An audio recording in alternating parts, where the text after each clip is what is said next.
Who is the chosen one? Not privilege, but a state of consciousness. My dear friend, when you hear the phrase the chosen one, what comes to mind? Is it someone special? Someone born with supernatural abilities? A soul favored by God over others? Paramahansa Yogananda would smile and shake his head. In his wisdom, God is impartial, and truth is not reserved for any individual. Only consciousness is different. 1. The biggest misunderstanding about the chosen one. The modern religious and mystical world has inadvertently created a dangerous illusion that only a select few special people can reach higher wisdom. But in the Vedanta, Upanishads, and Bhagavad Gita scriptures, Yogananda emphasizes, man is not chosen by God. Man is chosen by the degree to which he is willing to awaken. The chosen one is not a title, but a state of vibration of consciousness. 2. The core teachings of Paramahansa Yogananda.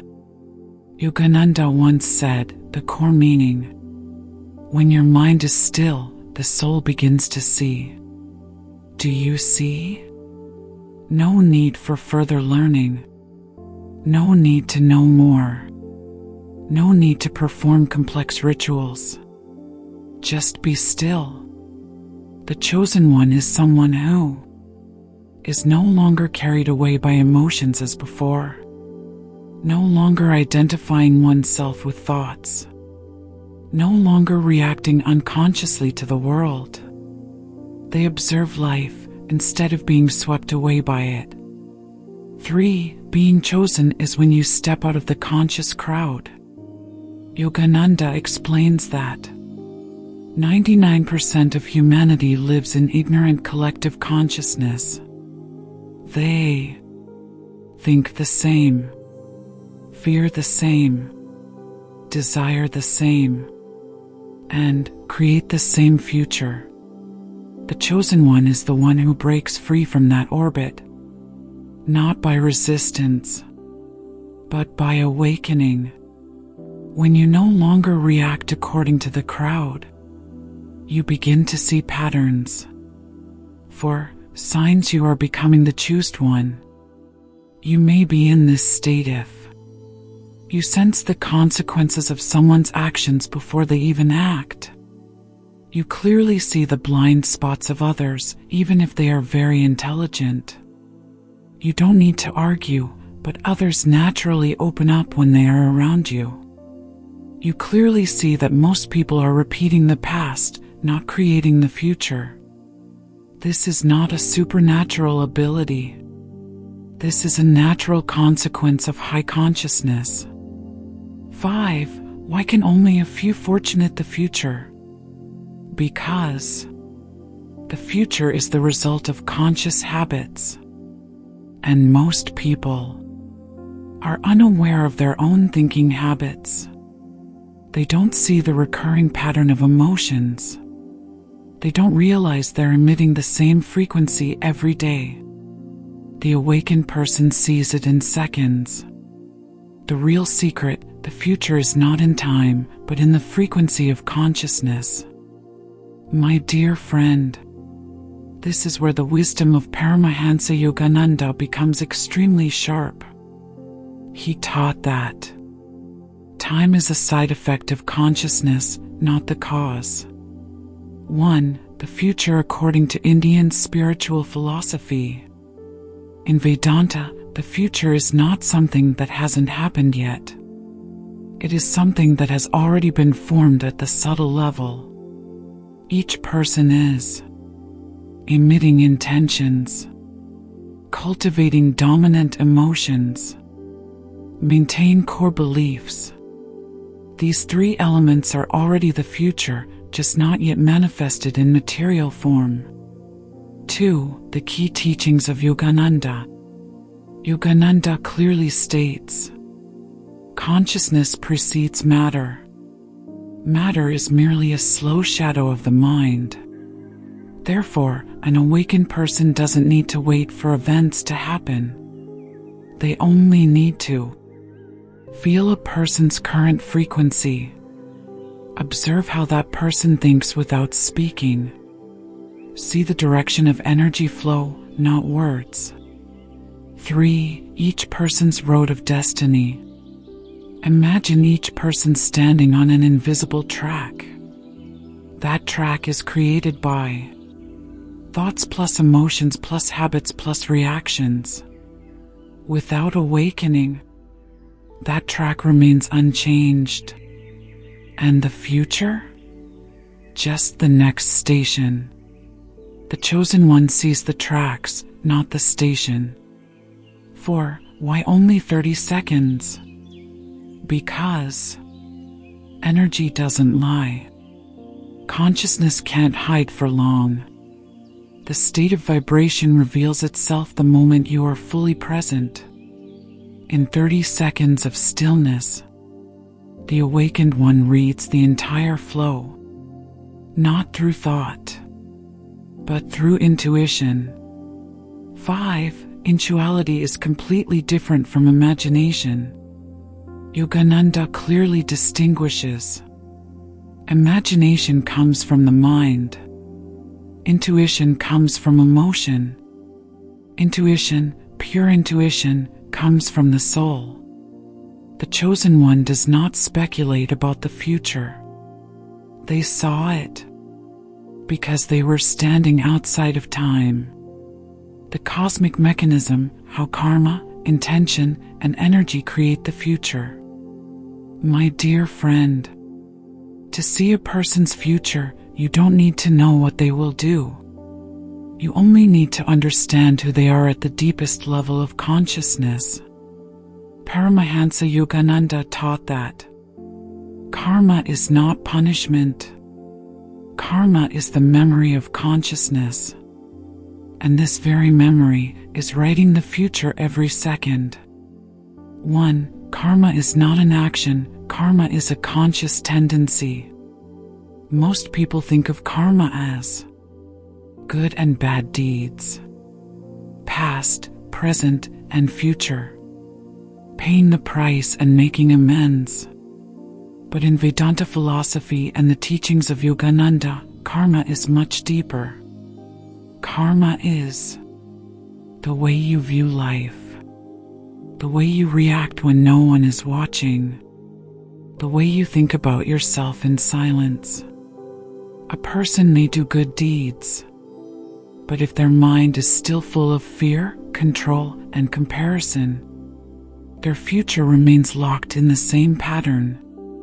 Awakened people don't look at the action. They look at the invisible motivation behind the action. 2. Intention, the true seed of the future. Yogananda emphasizes an extremely important universal principle. Intention is stronger than action. Two people can do the same thing, but with different intentions, completely different futures. Example: one person helps out of love, expands consciousness. One person helps out of a desire for recognition, strengthens the ego. Outwardly similar, but energy flows in two opposite directions. The chosen one senses intention in just a few moments of stillness. 3. Energy does not judge, but remember precisely. The universe neither rewards nor punishes. The universe only reflects. Yogananda said, "You do not live in the world you want. You live in the world you are vibrating in." Each person emits a dominant emotional frequency, a fundamental belief, a familiar energy field. The future needs no prediction. It is already encoded in this energy field. 4. Why do most people not escape karma? Because they try to change the outcome, but do not transform their consciousness. They say, "I want a different life. I want a better future. But they still think the same way. They still react the same way. They still identify with the same old fears. Karma doesn't change with desire. Karma only dissolves when consciousness expands. 5. What does the chosen person see when looking at another person? Not occupation, status, words, but the background energy field, the level of presence, honesty with oneself.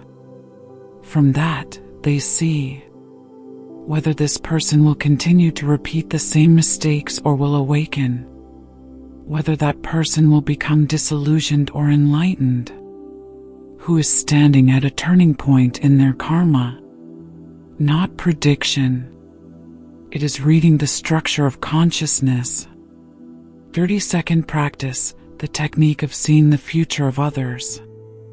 Dear friend, this part is very important.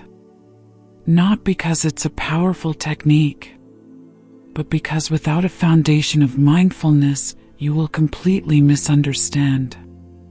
Paramahansa Yogananda always warned, wisdom without compassion becomes a burden of karma. Therefore, please read this section with humility and mindfulness.